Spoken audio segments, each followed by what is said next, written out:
Mara 60 tahun melakar kejayaan membina peradaban. Assalamualaikum warahmatullahi wabarakatuh. Yang berbahagia, para juri yang dihormati serta hadirin yang saya muliakan.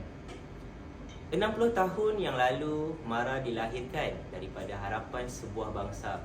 Hari ini harapan itu bukan lagi sekadar impian, tetapi telah menjadi realiti yang mengubah kehidupan jutaan insan. Hadirin sekalian, apakah makna kejayaan? Adakah sekadar bangunan megah atau angka-angka pencapaian? Tidak.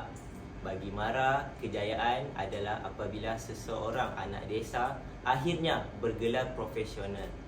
Kejayaan adalah apabila pendidikan menjadi jambatan keluar dari kemiskinan. Dan kejayaan sebenar ialah apabila manusia dibina dengan ilmu, nilai dan peradaban. Selama 60 tahun, Mara konsisten membina generasi yang bukan sahaja pintar berfikir tetapi juga bijak bertindak. Generasi yang tahu asal-usul, menghormati nilai dan berani menghadapi dunia global. Dalam bidang pendidikan, Mara mencorak masa depan. Dalam bidang keusahawanan, Mara membuka peluang. Dalam pembinaan peradaban, Mara menanam jati diri. Namun hadirin sekalian, perjalanan ini belum berakhir. Cabaran masa depan menuntut kita untuk terus melangkah lebih jauh. Mara perlu terus relevan dan generasi muda perlu bersedia memikul amanah yang besar ini.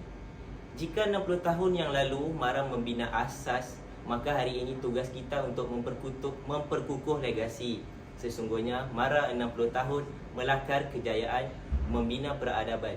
Bukan hanya slogan semata-mata, tetapi satu janji kepada masa depan bangsa. Sekian, terima kasih. Wassalamualaikum warahmatullahi taala wabarakatuh.